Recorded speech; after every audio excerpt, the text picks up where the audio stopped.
네, 여러분 안녕하세요. 네, 오늘도 재미있는 문제를 통해서 생각하는 힘을 키워보도록 하겠습니다. 자, 오늘의 내용은요. 네, 알렉산더가 고르디아스 매듭을 풀었다고 하는 재미있는 이야기로부터 시작이 됩니다. 여러분들이 아마 신문기사를 잘 읽었기 때문에 네, 제가 설명을 따로 드리지 않아도 될 것 같고요. 꼭 신문기사를 읽지 않아도 이 내용은 여러분들이 아마 잘 알고 있을 거라고 생각이 됩니다.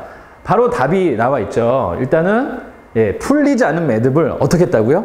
여기는 도끼 그림이 그려져 있지만 실제로는 칼로 알렉산더가 싹 베었다는 거죠. 그래서 그 매듭을 풀었다 이런 얘기인데요. 자, 봅시다. 그러면 질문은 이거였어요. 다른 사람이 가지고 있고 알렉산더에게는 없는 게 뭐였길래 이 문제를 풀었냐 이거죠. 근데 잘 보셔야 돼요. 다른 사람은 있고 알렉산더는 없는 겁니다. 반대가 아니에요. 그러면 이렇게 말을 하면 자, 답이 뭐가 될까요? 자, 선생님 생각할 때는 답은 바로 이 고정관념이 아닐까 생각을 합니다. 자, 복잡한 매듭, 실로 되어 있는, 나뭇가지로 되어 있는 매듭이 복잡하게 되어 있는데 이거 풀려고 그러면 어떻게 풀어야 돼요? 하나하나씩 이렇게 손으로 풀어야 될 것 같은데 어느 누구도 이 매듭을 푸는 사람이 없었대요. 그러니까 알렉산더가 어떻게 했죠? 야, 칼로 이렇게 베는 것도 푸는 거 아니냐라고 해서 풀었다는 거죠. 자, 이게 이 매듭을 푸는 올바른 방법인지는 모르겠지만 결국 알렉산더가 아시아를 지배한 걸 보면 네, 이렇게 푸는 것도 한 가지 방법이 아니었나 이렇게 생각할 수 있을 것 같습니다. 자, 두 번째 문제로 가보겠습니다. 두 번째 문제는 이겁니다. 19세기 최고의 수학자 가우스라는 사람이 중학교 때 일어났던 일이죠. 유리병 속에 있는 실을 끊어라입니다. 자, 친구들이 가우스가 너무 똑똑하니까 약간 부러워하는 마음, 또 시기하는 마음으로요. 아주 어려운 문제를 냈죠. 유리병 속에 동전이 있고요. 그 동전을 실로 감아서 매달았습니다. 이렇게 말했죠. 뚜껑을 열지 않고 이 실을 끊어봐라. 이렇게 했습니다. 저희 신문에는 어떤 문제가 있었죠? 알렉산더처럼 한번 생각을 해봐라. 그렇게 하고 이 문제를 한번 풀어봐달라고 했습니다. 자, 어떻게 풀면 될까요? 자, 고정관념을 깨트리는 방법. 그게 알렉산더의 방법이었으니까. 그럼 고정관념이 무엇인지 한번 생각을 해보면 좋을 것 같은데요. 고정관념은 쉽게 말해 이거죠. 이것은 꼭 이렇게 해야 돼. 우리가 알고 있는 그대로 꼭 그렇게 해야 돼. 꼭 어떤 거는 꼭 어떻게 해야 돼. 이게 다른 거면 안 돼. X는 꼭 Y여야 되고요. A, B, C, D면 안 돼. 이렇게 생각하는 게 고정관념일 텐데요. 그 고정관념을 깨야 이 문제를 풀 수 있었겠죠. 자, 다시 한번 문제를 가볼게요. 자, 여러분, 이 실을 끊는다고 생각하면 우리는 어떻게 이 실을 끊을 수 있을까요? 이걸 생각하겠죠. 가위 같은 걸로 끊어야겠죠. 실을 끊으려면. 그럼 가위 같은 걸로 끊으면 어떻게 해야 돼요?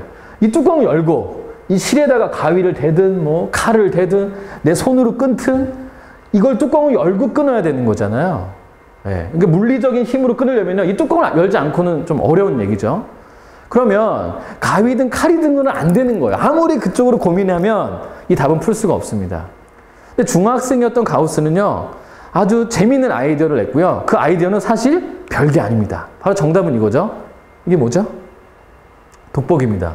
돋보기로 이 실 어떻게 끊을 수 있을까요? 여러분들 한번 해봤어요? 선생님도 어렸을 때 해봤습니다. 이렇게 종이에 더운 이렇게 햇빛이 이렇게 쬐는 날, 더운 날, 돋보기로 이렇게 초점을 모으면 빛이 한 군데로 딱 모여요. 그리고 가만히 있는 거야. 땀 삐질삐질 흘리면서. 그럼 어떻게 돼요? 거기서 종이에서 뭔가가 모락모락 연기가 나면서 갑자기 살짝 그을리면서 타는 그런 경험, 그런 실험 해봤는지 모르겠는데요. 선생님 해봤거든요? 가우스가 그 아이디어를 낸 거예요. 그래서 이렇게 투명하게 그렇게 되어 있는 유리병이었던 것 같아요. 그래서 이렇게 햇빛이 돼가지고 빛을 안에다 쏜 거예요. 그래서 줄을 끊었다라고 하는 일화입니다. 자, 어때요? 이런 고정관념을 창의성으로 바꾼 좋은 예죠. 자, 세 번째 문제입니다. 세 개의 막대를 꺾거나 자르지 말고 삼각형을 만드세요입니다. 자, 이렇게 A, B, C 이 세 가지 막대가 있죠. 자, 수학을 조금 공부한 친구는요. 이것으로 삼각형 만들기 어렵다라고 눈치챘을 거예요. 왜 그러죠? 가장 긴 변이 있는데요. 그 다른 두 변은요. 적어도 이 가장 긴 변보다는 두 개를 합쳤을 때 더 길어야 돼요. 그래야 이걸 포개했을 때 이렇게 각이 싹 올라오겠죠. 그래야 삼각형이 되겠죠. 그래서 만약에 우리가 긴 변 양 끝에 두 변을 놓고 길이 똑같은 거예요. 세우면요. 끝에가 안 맞아요. 절대 맞출 수가 없습니다. 그럼 고정관념 속에서는요. 절대 삼각형 못 만듭니다. 그럼 어떻게 삼각형 만들면 될까요? 못 만든다가 답일까요? 좀 김이 빠지는 답일 수 있는데 이렇게 만들면 되겠죠. 그냥 갖다 붙이는 거죠. 예. 요 끝에가 좀 보기 흉하긴 하지만 이렇게 어떻게 좀 가르면 이게 가려질래나요? 예. 자, 삼각형을 만들려고 그랬지 끝에 뭐가 있어야 된다 뭐 이런 조건이 없습니다. 그냥 벌어져 있는 거를요 갖다 붙이면 삼각형이 되는 거죠. 우리가 원하는 삼각형 꼭 이런 건 아닐지라도 끝에가 남았지만 고정관념을 깨면 그 안에 그 문제를 해결할 수 있는 창의성을 발견할 수 있다는 거죠. 자, 여러분 오늘은요 고정관념을 깨고 창의성으로 바뀌는 발전하는 그런 걸 우리가 배워봤는데요. 일단은요 문제 속에 답이 있는 걸 꼭 아셔야 됩니다.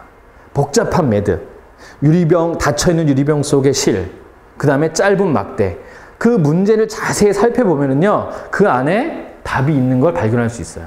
그리고 그 답이 우리의 상식 밖에 있는 걸지라도요 한번 시도를 해보는 거죠. 그러면 그 문제를 해결할 수 있는 창의성을 발견할 수 있습니다.